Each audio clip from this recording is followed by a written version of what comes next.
안녕하세요 여러분, 반갑습니다. 투루메스의 손태수 선생입니다. 오늘은 해화여고 1학년 2022년 1학기 중간고사 문제 경향 분석과 그리고 기말고사 대비를 어떻게 해야 되는지 한번 알아보도록 하겠습니다. 자, 여기 해화여고 문제는 말이에요. 자, 해화는 일단 문제가 어떻게 구성되어 있냐면 객관식 문제가 총 20문제가 나옵니다. 그리고 서술형이 몇 문제? 4문제가 나오고요. 그리고 이 객관식 20문항의 점수합은 65점, 서술형 문제 합은 35점입니다. 서술형 문제가 꽤 배점이 높죠. 자, 근데 문제는 토탈 24문제란 말이야. 이걸 2분씩 푼다면 총 48분이 걸려요. 하지만 시험 시간은 몇 분이다? 50분. 하지만 마킹 시간이 필요하겠죠. 그러면 45분 안에 문제를 풀어야 되는데 한 문제당 2분씩 투자하면 문제를 다 풀을 수 있다 없다? 없어요. 하지만 서술형 문제는 문제를 또 답지에다가 적어야 되기 때문에 서술형 문제는 시간이 많이 걸리죠. 그러면 결국 앞에 쉬운 문제는 30초에서 많아도 1분 컷으로 풀어주셔야 돼요. 그렇지 않으면 문제를 다 풀지도 못하고 문제를 내버린단 말이야. 여기서 만약 문제가 좀 어려운 문제가 많다면 그렇죠. 점수가 확 낮아지겠죠. 이번 해와여고 시험이 바로 그런 시험이 되겠습니다. 자, 문제를 이제 간략하게 한번 살펴보고 그 다음에 기말고사는 어떤 식으로 대비하는지 한번 알아보도록 하겠습니다. 자, 문제를 보시면 1번부터 6번까지는 문제가 쉬워요. 이건 뭐 30초 컷이 충분히 나올 것 같아요. 많이 봤던 유형이고, 그 다음에 7번이 2차 방정식의 두근을 알파벳을 할 때 이걸 구해라. 이게 이제 얘가 될 수 있는 값을 구하라고 문제가 좀 바뀌었죠. 요 문제는 약간 한 중간 난이도, 약간 쉽지는 않고 조금 난이도 있었어요. 8번 문제는 난이도 역시 중상입니다. 하지만 학생들은 이런 형태의 문제가 나온다 그러면 좀 체감 난이도는 좀 높거든요. 그래서 체감 난이도는 상 난이도 정도 되겠어요.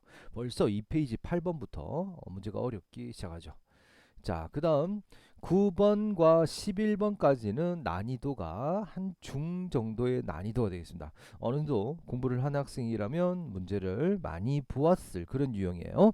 하지만 12번을 보세요. 12번 문제 자체가 좀 길죠. 이거 읽고 해석하고 이게 무엇인지 판단하는 데까지 시간이 좀 걸려요. 그래서 요거는 꼼꼼하게 읽었다면 잘 풀이할 수 있겠지만 문제 자체가 그렇게 쉽지 않습니다. 이 상난이도예요.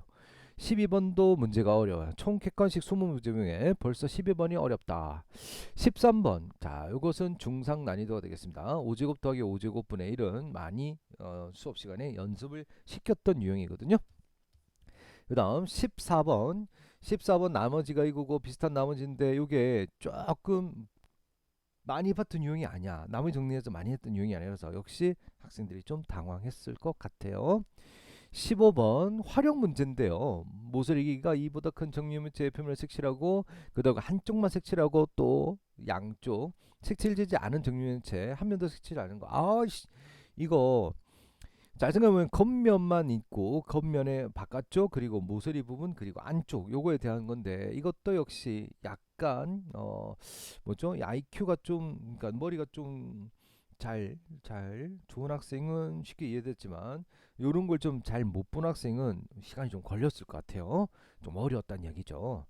자, 16번 요거 저희 해와여고 시험치기 직전 보강에 요 문제 똑같이 내왔죠. 그래서 적중했던 문제입니다. 역시 우리 학생도 맞췄고요.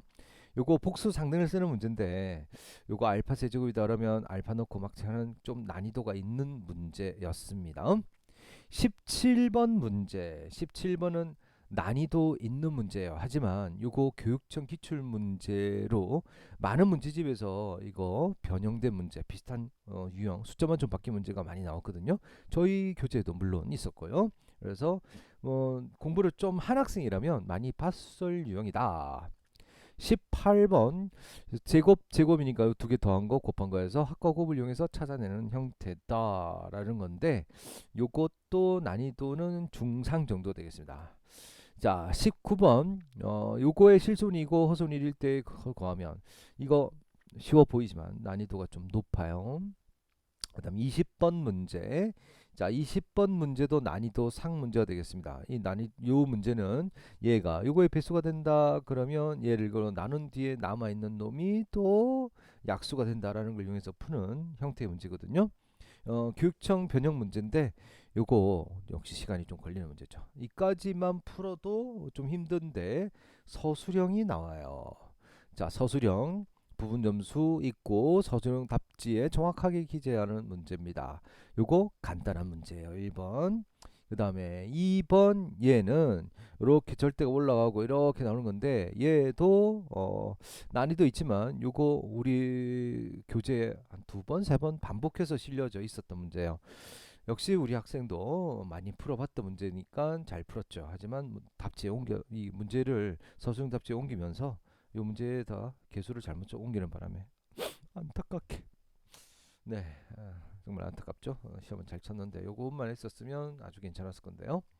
3번 효서이와 세정이가 이거 뭐를 잘못 보고 뭐를 잘못 봤다는 것은 제대로 본 게 뭐다라는 건데 A를 잘못 봤기 때문에 요게 합과 곱 자리에 전부 다 들어가게 돼요. 그래서 일반적으로 많이 봤던 유형을 좀 더 꼬아놓은 형태의 문제다. 그래서 좀 어려웠습니다. 자, 그다음에 4번 문제. 절대값 b가 3대 2다. 그러면 부호 같을 때 다를 때로 나눠서 해야 된다라고 이제 많이 연습했던 유형이에요. 자, 그래서 총평을 하면 첫 번째는 서술형 문제는 어땠다? 서술형 문제는 좀 쉬웠습니다. 하지만 아주 쉬운 문제는 또 아니었어요. 서술형 문제도 연습을 좀 했어야 되는 문제, 그런 문제가 좀 많았습니다. 하지만 객관식의 난이도가 높은 문제가 적어도 5문항, 뭐 때에 따라서는 학생에 따라서는 6문항 정도 난이도 높은 문제가 나왔어요. 그런데 가장 핵심은 문제 수가 많아요. 문제 개수가 많아. 그래서 시간이 많이 풀려요. 그래서 우리는 해와이고 기말은 두 가지를 염두에 두셔야 합니다. 첫 번째, 빨리 정확히 푸는 연습을 하셔야 됩니다. 두 번째, 고난도 문제를 많이 풀어서 풀이 방법의 데이터를 많이 쌓아 놓으셔야 돼요. 그러니까 대륜고에서 나왔던 문제의 유형은 고난도 문제를 풀어봤자 새로운 유형이 많이 나오기 때문에 이건 사고력 자체가 좋아야 돼. 하지만 해와요고 문제는 고난도 문제에 푸는 방법을 많이 쌓아 놓으시면 그 문제를 벗어나지 않고 어느 정도 나오기 때문에 좀 난이도 있는 문제집 연습을 좀 많이 해주셔야겠습니다. 두루메스에서는 우리 시험 대비하면서 이런 문제들 많이 보고 있죠. 그래서 여러분 이 동영상 보시는 학생도 두 가지 빨리 풀고 그 다음에 고난도 문제 풀이하는 방법을 자기 걸로 만드는 요 연습 해주시면 기말고사에 더 나은 성적을 받으실 거라 생각됩니다. 자, 여러분 화이팅 하시고 저는 트루메스의 손태수 선생이었습니다.